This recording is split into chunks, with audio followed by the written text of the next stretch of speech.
चलिए आज class 10th की बुक जिसका नाम है dust of snow, class 10th की बुक डस्ट ऑफ स्नो। आज हम इस चैप्टर को पढ़ेंगे, इस पोइम को पढ़ेंगे और पोइम के पढ़ने के साथ साथ इसमें कैसे क्वेश्चन जो है पूछे जा सकते हैं बोर्ड में, उसकी बात करेंगे। तो पहली जो है, पहला तुम्हारा पोइम है ये। इस पोइम में क्या है, पोइम का नाम the dust of snow. Robert Frost ने एक पोइम लिखी है, the dust of snow. Poem में क्या है, 2 स्टेंजा की पोइम है ये। पोइम कह रही है कि द वे अ क्रो सुक down on me the dust of snow. The way, जिस तरह, अ क्रो, एक कौए ने, शुक डाउन ऑन मी, डाली को हिलाकर मेरे ऊपर गिरा दिया, द डस्ट ऑफ स्नो, मिट्टी बर्फ के कणों को गिरा दिया। From a hemlock tree, hemlock tree पेड़ से, धतूरे के पेड़ के ऊपर जो बर्फ इकट्ठी थी, एक कौवा आया और कौए ने आके जैसे ही वो डाली पे बैठा, वो बर्फ उस कौए के बैठने के कारण मेरे ऊपर गिर गई। तो जो डस्ट ऑफ स्नो था, पार्टिकल ऑफ स्नो था, वो तो छोटी सी वैल्यू रखती है, कोई बहुत महत्वपूर्ण चीज़ तो थी नहीं। लेकिन कभी फिर बोलता है कभी, द वे ए क्रॉ सुक down on me the dust of snow. जिस तरह कौए ने क्या किया, मेरे ऊपर डाली को हिलाकर डस्ट ऑफ स्नो को गिरा दिया, बर्फ के कणों को गिरा दिया। कहाँ से? फ्रॉम ए हेमलॉक ट्री, एक धतूरे के पेड़ के ऊपर जो बर्फ इकट्ठी थी, उस स्नो को मेरे ऊपर गिरा दिया। इस बर्फ ने क्या किया? इस बर्फ ने मेरा एटीट्यूड चेंज कर दिया। Has given my hurt A change of mood. इस बर्फ ने क्या किया? Had given my hurt A change of mood, मेरे हृदय को मूड बदलने का भाव दिया, मेरे हृदय का मूड बदल दिया। एंड सेव्ड सम पार्ट, और कुछ पार्ट बचा दिया, ऑफ द डे, दिन का जो पार्ट बचा था, दिन का जो भाग बचा था, आई हैड रूड, जिसको मैंने बर्बाद कर दिया था, बेकार में गवा दिया था, वो उस छोटे से पार्टिकल ने, बर्फ के पार्टिकल्स ने क्या किया? वो दिन मेरा बचा दिया। एक बार दोबारा से सुने। पोइम के फर्स्ट स्टेंजा में पोइट बोला, रॉबर्ट फ्रॉस्ट बोले कि द वे अ क्रॉ सुक डाउन ऑन मी, जिस तरीके से एक कौए ने मेरे ऊपर डस्ट ऑफ स्नो को गिरा दिया। द वे, जिस तरीके से, अ क्रॉ, एक कौए ने क्या काम किया? शुक down on me the dust of snow, मेरे ऊपर बर्फ के कणों को, शुक डाउन, हिलाया डाली को, और मेरे ऊपर, उस डाली पे जो बर्फ थी वो मेरे ऊपर गिरा दी। कहाँ से? फ्रॉम ए हैमलॉक ट्री, ये धतूरे के पेड़ पर बर्फ थी, उस बर्फ को उस कौए ने डाली को हिलाकर मेरे ऊपर गिरा दिया। हैज गिवन, इस बर्फ ने क्या किया? Has given my hurt A change of mood, इसने मेरे हर्ट का मूड चेंज कर दिया। इस पार्टिकल्स ने, डस्ट के, स्नो के पार्टिकल्स ने, डस्ट ऑफ स्नो ने मेरे मूड का, मेरे हर्ट का मूड चेंज कर दिया। एंड सेव्ड सम पार्ट, और कुछ पार्ट बचा दिया, of the day I had rued, दिन का वो भाग जो मैंने रूड कर दिया होता था, बेकार कर दिया होता, व्यर्थ कर दिया होता। तो इस पोइम में क्या है? ये पोइम बहुत वैल्यूएबल पोइम है। Here the poet is telling about the importance of natural elements in human life, what even the dust of snow, the particles of snow can do in our life. The dust of snow can change our mood. Thus nature has so importance that it can change our way, our mood, our lifestyle, our life, है ना। तो कभी ये कहना चाह रहा है कि नेचर में जो छोटे छोटे एलिमेंट्स होते हैं, उन सब की बहुत वैल्यू होती है। प्रकृति के छोटे छोटे एलिमेंट्स की, प्रकृति के छोटे छोटे तत्वों की बड़ी वैल्यू होती है। और होता क्या है, ये छोटी छोटी चीज़ें हमारे जीवन में बहुत महत्वपूर्ण भूमिका निभाती हैं, बड़ी इम्पोर्टेंट रोल प्ले कर देती हैं, ठीक ना। तो कौवा, बर्फ़ पड़ी थी, धतूरे के पेड़ पे बर्फ़ थी, दुखी मूड में पोइट उस पेड़ के नीचे से गुजर रहा था। तो एक कौवे ने केवल इतना किया, वो डाली पे बैठा। जब कौवा डाली पे बैठा तो जो डस्ट ऑफ स्नो उस डाली पे था, जो बर्फ़ के कण उस डाली पे थे, वो गिर पड़े। और गिर पड़े किसके ऊपर? पोइट के ऊपर, क्योंकि पोइट उसी पेड़ के नीचे से निकल रहा था। तो जब वो डस्ट ऑफ स्नो उसके ऊपर गिर पड़े तो उस छोटे से पार्टिकल ने, बर्फ़ के छोटे छोटे कणों ने क्या किया, जो उसका दुखी मूड था उसको चेंज कर दिया। और जब दुखी मूड चेंज हो गया तो जो दिन बर्बाद हो रहा था वो दिन उसका बच गया। चलिए इस बारे में कुछ क्वेश्चन पूछें। तो देखो, बड़ी अच्छी सी बात एक जाननी चाहिए कि यहाँ इस पोइम में डस्ट हेमलॉक ट्री क्या है? हेमलॉक ट्री एक पॉइजनियस प्ले है, पॉइजनियस ट्री है। चलिए, तो क्वेश्चन जो है, क्वेश्चन पहला मैंने पूछा, what is dust of snow? ये डस्ट ऑफ स्नो क्या है? तो हम कह देंगे पार्टिकल्स ऑफ स्नो, है ना, बर्फ के कण जो है डस्ट ऑफ स्नो है। ये धूल थोड़े ही है, ये तो बर्फ के कण हैं। चलो एक क्वेश्चन ये पूछें, what do the crow and hemlock tree represent? Question मैं दोबारा बोल रहा हूँ, what do the crow and hemlock tree represent? तो हम कह देंगे the crow and hemlock tree represent sorrow and evils, दुख और बुराइयों को व्यक्त करते हैं। हेमलॉक ट्री और क्रो काय के प्रतीक हैं? ये सॉरो एंड इविल के प्रतीक हैं। अच्छा, एक क्वेश्चन ये रहा, क्वेश्चन पूछा कि, क्वेश्चन ने पूछा तुमसे कि जनरल सा क्वेश्चन एक आता है, क्वेश्चन आता है कि what is the name of the poet of the poem? तो the name of the poet is Robert Frost, है ना। अच्छा, एक क्वेश्चन आएगा, what is dust of snow? Particles of clay, particles of sand, particles of plants या particles of snow? तो dust of snow क्या है? पार्टिकल्स ऑफ स्नो, है ना। चलिए और क्वेश्चन जैसे पूछें, पोइट पूछ लें, who was sitting on a tree? Who was sitting on a tree? पेड़ पे कौन बैठा था? तो कौन बैठा था बताना। क्या पिजिन बैठा था, या स्पैरो बैठा था, या कुकू बैठा था, या क्रो बैठा था? कौन बैठा था? तो हमें पता है कि क्रो बैठा था। अच्छा, एक क्वेश्चन और पूछें, where was the poet standing? Poet कहाँ खड़ा था? अंडर द हेमलॉक ट्री खड़ा था, अंडर द बेनियन ट्री था, अंडर द पीपल ट्री था, अंडर द नीम ट्री था? तो अंडर द हेमलॉक ट्री था, ठीक ना। ऐसे एक क्वेश्चन पूछ लेंगे। अच्छा, एक क्वेश्चन और पूछ रहे हैं, उन्होंने क्वेश्चन पूछा कि what was the effect of the fall of the dust of snow on the poet? Question ने पूछा what was the effect of the fall of dust of snow on the poet? Dust of snow जब poet पे गिरा तो उसका क्या effect poet पे हुआ? तो बताना। इट चेंज हिज मूड, इसने उसका मूड चेंज कर दिया, या इट चेंज हिज लक, इसने उसका लक चेंज कर दिया, इट चेंज हिज कार, उसकी कार चेंज हो गई, या इट चेंज हिज जॉब, उसका जॉब चेंज हो गया। क्या चेंज हो गया? तो मूड चेंज हो गया, है ना।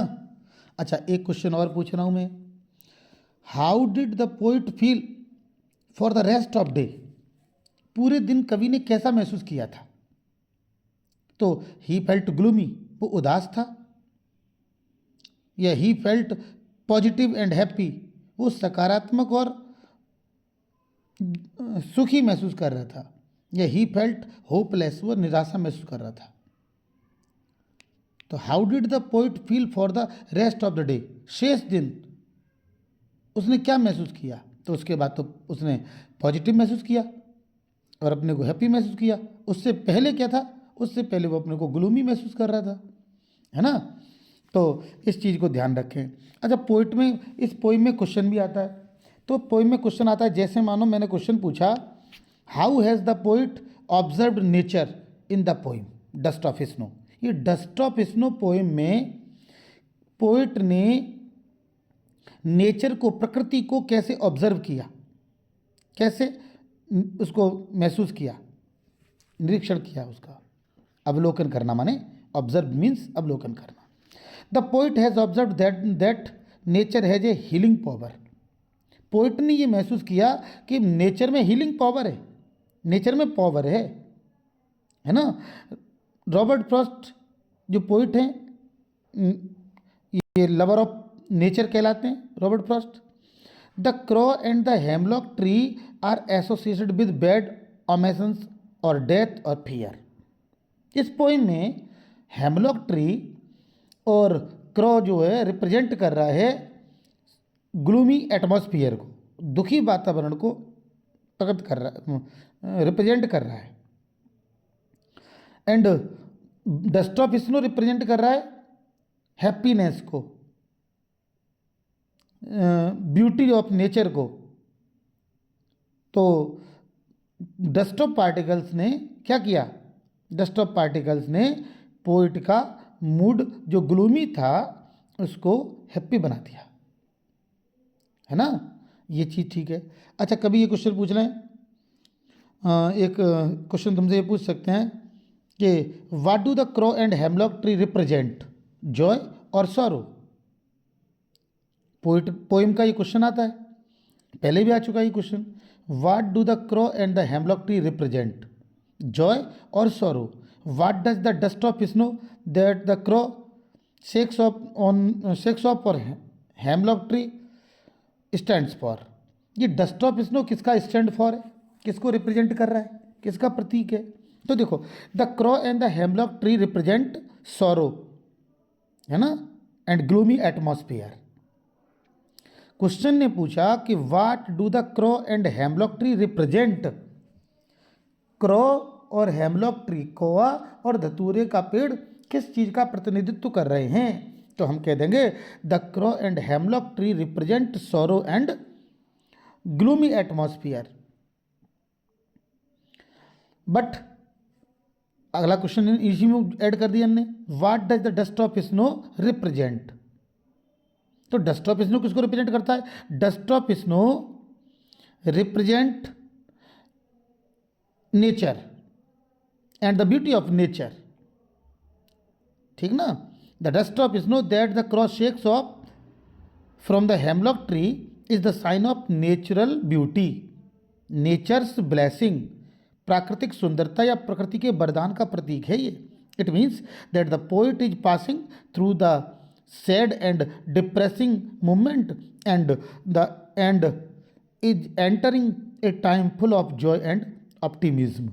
आशावाद में और वो प्रवेश करता है फुल ऑफ जॉय टाइम, ऐसे टाइम में प्रवेश कर देता है।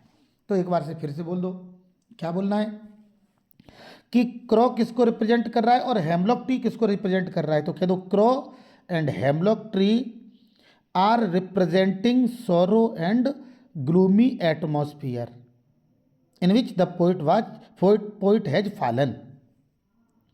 But the dust of snow represents natural beauty and the importance of natural beauty in human life.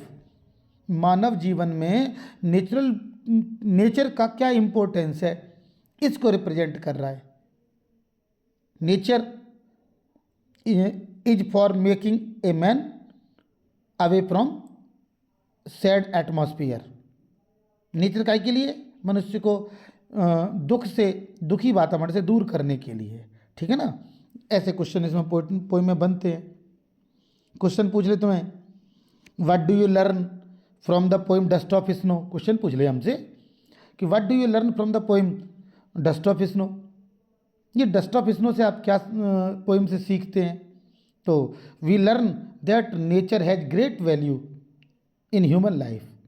We learn from the poem Dust of Snow that nature has great value in our life. हम सीखते हैं कि nature मानव जीवन में बड़ी value रखती है। It can change our mood, ये हमारे मूड को चेंज कर सकती है। It can save our precious time, ये हमारे प्रीसियस टाइम को, कीमती टाइम को बचा सकती है ना। ये चीज़ें हम इसको आंसर को लिख सकते हैं। एक बार जल्दी से बोल दो मुझे।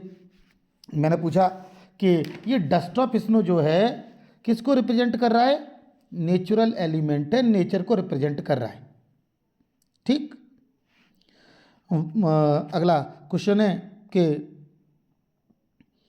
What does hemlock tree and crow represent? What do the hemlock tree and the crow represent? तो hemlock tree and crow represent gloomy atmosphere, ठीक है ना, इविल ऑफ सोसाइटी, समाज की बुराई को रिप्रेजेंट कर रहा है। ठीक है बात ना। अच्छा आगे देखें कि एक और थोड़ा सा क्वेश्चन मैं पूछ लूँ, जैसे तुमको याद रखना है राइम स्कीम भी कभी क्वेश्चन आ सकता है, इसका राइम स्कीम क्या है। तो जैसे पहला स्टेंजा है, द क्रो द वे एक अक्रो सुक down on me snow tree. तो देखो राइम स्कीम दिख रही, क्रो का राइम स्कीम ए, मी का राइम स्कीम बी, स्नो का राइम स्कीम ए, ट्री का राइम स्कीम बी। तो ये राइम स्कीम भी हो गया ए बी, है ना, ये राइम स्कीम हो गया। रॉबर्ट फ्रॉस्ट इसके पोइट है जी, याद रखना है ना। और सेंट्रल आइडिया की बात करें तो इसका सेंट्रल आइडिया क्या है, मैंने ये पोइम लिखी क्या काय के लिए गई है, ये द पोइम का ये पोइम किसके लिए लिखी गई? तो हम कह देंगे the poem describes a very simple happening in a very simple words. ये पोइम कुछ बहुत ही सिंपल बातों को सिंपल वर्ड्स में बताती है। It tells us that sometime even a small incidents में prove to be a larger significance. ये पोइम हमको बताती है कि समटाइम्स कभी कभी क्या होता है, स्मॉल इंसिडेंट्स छोटी छोटी घटनाएं में prove to be of large significance, बड़े महत्व की हमको प्रूव साबित होती हैं। The poet is a little dejected, poet थोड़ा सा डिजेक्टेड है, उदास है, एंड अपसेट है while passing by under the hemlock tree. जब वो हेमलॉक ट्री के अंडर से गुजर रहा है, हेमलॉक ट्री के नीचे से गुजर रहा है, तो क्या है, वो सैड मूड में है। सडनली एक cross sitting on the tree shakes the tree. अचानक क्या होता है, एक क्रॉ जो है पेड़ की डाली पे बैठा, उसको डाली को शेक करता है, हिलाता है, and fine particles of snow from the tree fall upon the poet. और पार्टिकल्स बढ़िया बढ़िया बर्फ के सुंदर से पार्टिकल्स पोइट के ऊपर गिर जाते हैं। The soft and cold touch of the snow change poets mood. और जब पोइट को ये बर्फ का कोल्ड पोइट का सॉफ्ट बर्फ का और कोल्ड बर्फ का जब टच मिलता है तो क्या होता है, उसका मूड चेंज हो जाता है। फ्रॉम सैड टू हैप्पी, वो सैड से हैप्पी हो जाता है। And he start feeling refreshed, अपने आप को ताज़ा महसूस करता है। In this way a simple movement proves to be very significant. एक बहुत छोटा सा क्षण पोइट के लिए बड़ा सिग्निफिकेंट हो जाता है। And save the rest of the day, उसका जो रेस्ट ऑफ डे है, शेष जो दिन है वो बच जाता है, डिस्ट्रॉय होने से बच जाता है। The poet from being wasted और एंडेड इन रिग्रेट, इस डे को वो पछताते हुए, रिग्रेट करते हुए वेस्ट कर देता, वो बच जाता है। तो सेंट्रल आइडिया क्या रहा कि नेचुरल एलिमेंट्स हमारे जीवन में बड़ी वैल्यू रखते हैं। ये हमारे सैड मूड को हैप्पी बना देते हैं, हमारे दुखी वातावरण को एक सुखद वातावरण बना देते हैं। नेचर के छोटे छोटे एलिमेंट्स ह्यूमन लाइफ में बहुत वैल्यू रखते हैं। That's it.